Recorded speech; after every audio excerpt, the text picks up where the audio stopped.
Assalamualaikum warahmatullahi wabarakatuh. Kembali lagi bersama saya Fahmi Nur Aziz dari channel Fahmi NZ. Seperti biasa di dalam channel ini kita akan membahas pertanyaan atau soal atau tugas saya dari dosen, oke ya. Dan kita sekarang akan membahas tentang pasar keuangan dan indikator harga saham. Untuk lebih jelasnya lanjut lagi, check it out. Oke teman-teman, jadi pasar keuangan yaitu adalah suatu mekanisme pasar yang memungkinkan bagi seseorang atau koperasi melakukan transaksi jual beli yang berbentuk sekuritas keuangan, yaitu dalam bentuk saham atau obligasi. Oke teman-teman, sebelum itu kita harus mengetahui nih apa itu definisi dari pasar keuangan. Pasar keuangan ini yaitu adalah pertemuan antara penjual dan pembeli dalam memperdagangkan produk keuangannya dengan berbagai cara, seperti penggunaan bursa efek secara langsung atau bisa disebut over the counter. Oke guys, setelah kita mengetahui mengenai definisi pasar keuangan, pada pasar keuangan ini terdapat beberapa jenis, yaitu di dalamnya terdiri dari pasar modal, pasar komoditi, pasar derivatif, pasar asuransi, dan pasar valuta asing. Oke teman-teman, di antara jenis-jenis pasar keuangan itu terdapat pasar modal. Apa itu pasar modal?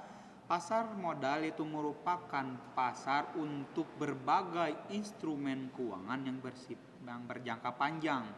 Jangka panjang ini yaitu lebih dari 1 tahun. Seperti apa? Seperti saham, obligasi, reksadana, dan lain-lain.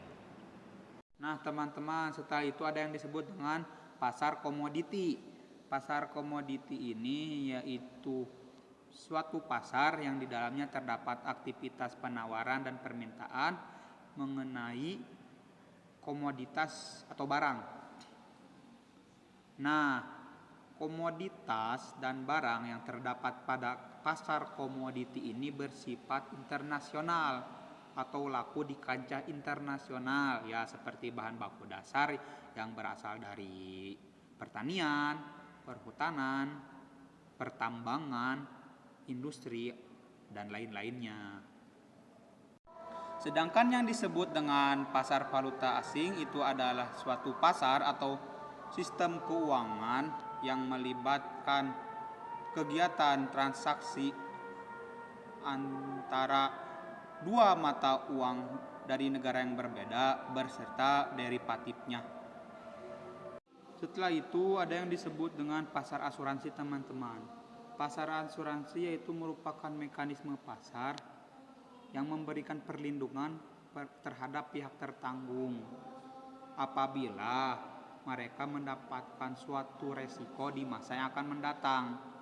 Maka daripada itu, pihak tertanggung akan membayar premi guna mendapatkan ganti rugi dari pihak penanggung, teman-teman. Teman-teman, pasar keuangan ini ada kaitan erat loh dengan saham. Nah, di sini saya akan menjelaskan nih tentang indikator harga saham. Sebelum itu, apa itu indikator harga saham? Indikator harga saham itu adalah suatu alat yang digunakan untuk menganalisa atau menganalisis tentang pergerakan harga saham, ataupun kita dapat mengetahui tentang tren harga saham secara aktual oleh indikator harga saham ini, teman-teman. Nah, teman-teman, di antara indikator harga saham ada yang disebut dengan nilai buku atau book value. Setelah itu ada relative strength index, ada juga disebut dengan Bollinger Band, ada disebut dengan on balance volume. Setelah itu ada moving average, ada price to earning ratio, dan debt to equity ratio. Nah, indikator harga saham ini berfungsi untuk memudahkan konfirmasi kemana arah bergeraknya harga saham dan mewaspadai akan tren bearish maupun bullish yang mempengaruhi terhadap profit yang akan didapatkan oleh seorang traders, teman-teman. Mungkin hanya ini saja yang dapat disampaikan mengenai pasar keuangan dan indikator harga saham. Kurang lebihnya mohon dimaafkan karena saya masih dalam tahap belajar, teman-teman. Apabila ada tambahan atau saran atau masukan boleh dilampirkan dalam kolom komentar. Dan tak lupa teman-teman untuk like and share dan subscribe channel ini untuk saya lebih bersemangat lagi membangun channel ini. Ya, doakan aja teman-teman, semoga kita selalu ada dalam naungan ridho Allah Subhanahu wa taala. Amin ya Allah ya rabbal alamin. Saya pamit Nur Aziz, dicukupkan dari sini. Wallahul muwaffiq ila aqwamit thoriq. Wassalamualaikum warahmatullahi wabarakatuh.